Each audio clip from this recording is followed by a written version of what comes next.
Hello everybody, I want to welcome you back to another action figure review. Today we do got the Avengers 2012 movie Hawkeye that we are going to be reviewing today.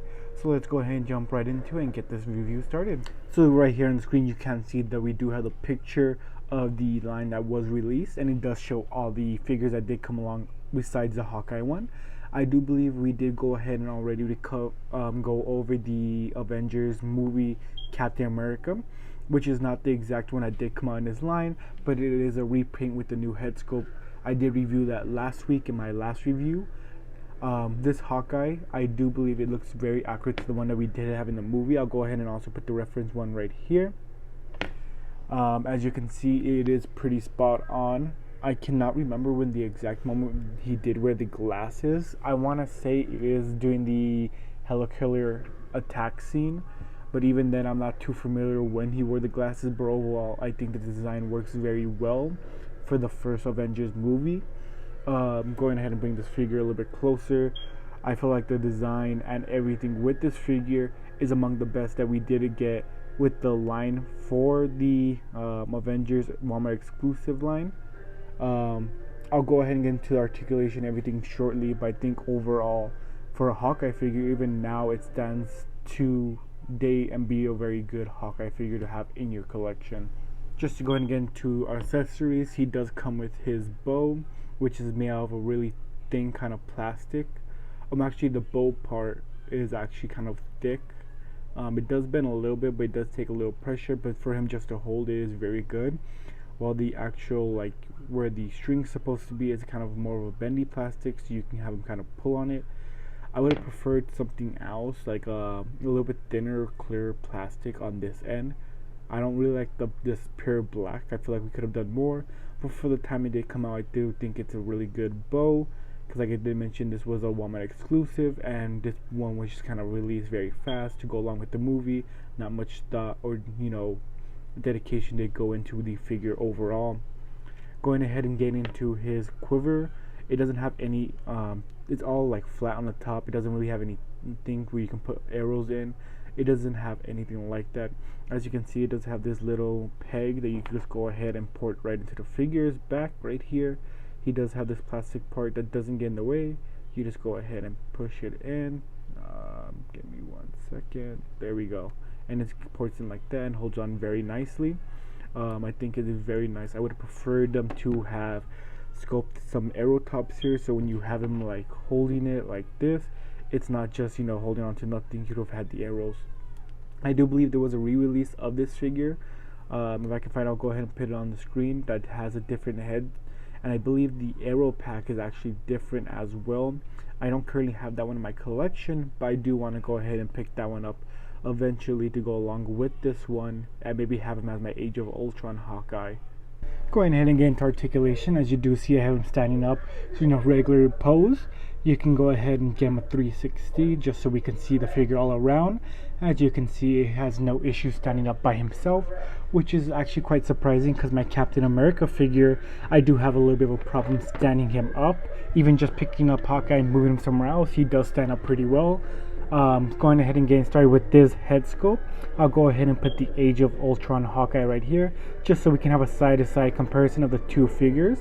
As you can see, that the only difference between the two when it does come to the face sculpt is that this one does have his goggles, while the one on the right does not. As you can go ahead and see, I think this one does look a little bit more better at catching Hawkeye's likeness, just because I do think the Age of Ultron eyes look a little off. Going ahead and getting into the hair, it is all sculpted on, but it does not have any additional paint in it. I think if we just having a little bit more black paint on top would have been a little nice. To go ahead and get into the actual articulation of this figure, he can look up a little bit, not too much, and look down not at all. When it does come to a head pivot, he does have a little bit, and you can get him to look side to side. Going down to the chest area, just to take a moment to appreciate the sculpt and everything. As you can see, we do have that detail in his chest coming down to the stomach area. I do also like the little shield logo that they do have on him, because in the movie he started off as a shield agent and then joined the Avengers. He also does have this strap, which at first I thought would have some issues with it overall, but like I did mention, it does, strap on above the chest and does not cause any issues. It does look like they do have the option to take it off, which I'm not going to do, just personally, because me personally like it on.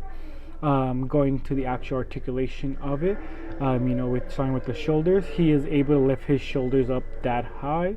On my figure specifically, it looks like this one does go up higher than this one, which does not bother me more, but I just think it's just, because it's a little bit plastic in there in my figure that doesn't let it go up as much. Coming down to the biceps, he does have a bicep swivel. And then going down more to his elbows, he does have his double jointed elbows. He does have the pins, which makes sense for the time this figure was released. He can go ahead and bend his elbow about that far. Coming down to his actual hand, he does have the hinge right there that lets him go back and forward. And just to go ahead and take a look at the actual scope on the hand, he does have the purple on his fingers with a little strap around, which I think is a nice addition, just to show which one is supposed to be his shooting hand.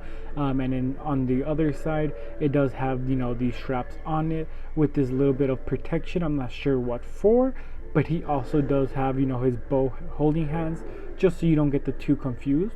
He does not come with any interchangeable hands, which I don't really think we need one for Hawkeye, to be honest. I think these two hands are perfectly, made for holding and being able to shoot his bow.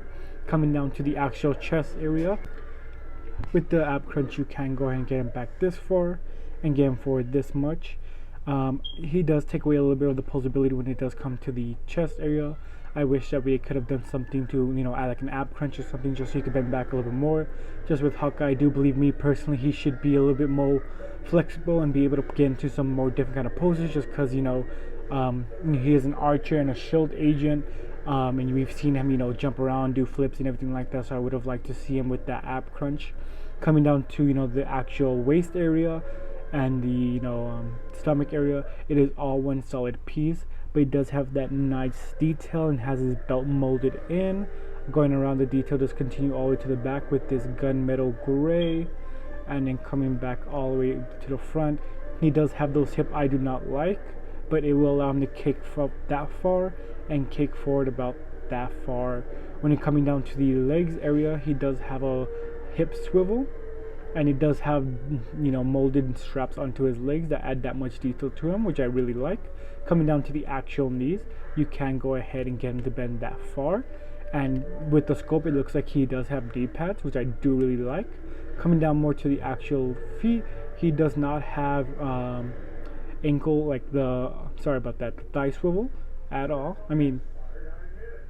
Calf swivel, my bad. Calf swivel at all. Coming down more, he does have ankle articulation. He can't bend it back that much, bend it forward that much, and you can swivel it back and forth, and it looks really good. Honestly, I think the articulation with this figure is amazing. I think the one thing I would have improved on was just adding an ab crunch. But from when this figure was released, I do think it has an amazing articulation. Even now, it does have amazing articulation to stand up with some of the Marvel Legends I do have in my collection. And even just, the scope on it, I don't even think we get this kind of scope on our actual figures that we have today. Just to go ahead and bring as a reference, I'm going to bring out my Thor figure. And you see how he is sculpted here, but not on the chest. It doesn't have that much chest, it's kind of all plastic in. And for another reference, I will go ahead and bring in my Black Widow, which I will be using both these figures as a site for the size comparison. As you can see, she doesn't have that much detail as this Hawkeye does. You see that difference? This is all kind of like one solid plastic, very smooth, while Hawkeye has this detailed within his actual, scoping, which I think makes him look that much better, which I wish we would get with the Marvel Legends that we do have today. But overall, I think his articulation for the figure and the actual design is very amazing. For the size comparison, we do got our first 10-year store and Scarlett Johansson's Black Widow from the Black Widow movie. I do have the first 10-year store because this is the first store I do have in my collection. Unfortunately, I do not have the Walmart exclusive Thor that came out with the Hawkeye, and I do have my Black Widow. I do have some few different Black Widows, but I think this one looks the best with the comparison of Hawkeye. Going around, size wise, I do think they scale pretty well. I would have just preferred for my Hawkeye just to be a little bit taller, probably at the shoulder length with Thor, and just a little taller than Black Widow. It looks right now that he's only a tad bit taller. I would have preferred him to be a little bit more. For another Hawkeye comparison, I do have Ronin from Endgame, and I actually think this is a perfect size for Hawkeye. I would have preferred this one was the same size as this Ronin figure, because I think he scales perfectly with Black Widow. And just to bring Thor back in, I think he scales perfectly with Thor as well. As you can see, he's around the shoulder mark that I did want. But overall, I do think that both of these are great Hawkeye's figure. He is an amazing reputation of the first Avengers one. Just if he was a little bit taller, he would be that much more better. Just to get my final thoughts on this Hawkeye, I want to say that he's an amazing figure for the time that he was released. I think he even holds up to today. Like I did mention, we haven't gotten many Hawkeye figures besides this one and, you know, the Age of Ultron. But basically it's just a re-release with a different head sculpt, and we also did get the Ronin figure that I did mention as well. But with this one, it was not really a Hawkeye figure. It didn't have a head sculpt, different head sculpt, and it had the all black. Me personally, I would have wanted another Hawkeye figure like this, either from Civil War, Age of Ultron with a new figure sculpt. But overall, I think this one is an amazing one. I know there is another one from in the Quantum Realm suit, but it's only a new head sculpt, which I can realistically see fitting on the Ronin one, doing that head swap. And I know they are releasing a new Hawkeye figure for the Hawkeye Disney Plus series, which I have already pre-ordered. And when he does come out and arrive here, I will be doing a review of him. But just to go ahead and wrap it up, I think this is an amazing figure, a 10 out of 10 figure. If you do not have him, he is quite pricey, but I think he is worth the pickup. But overall, an amazing figure, and I think he poses well with, you know, majority of the figures in Marvel Legends. If you have any questions, please leave them down in the comment section. I'll go ahead and try to, you know, get to them. If you did like the figure review, I would appreciate it if you did smack that like button. But if there's nothing else for me to say. This figure is amazing. You guys have a wonderful day, and I hope you enjoyed.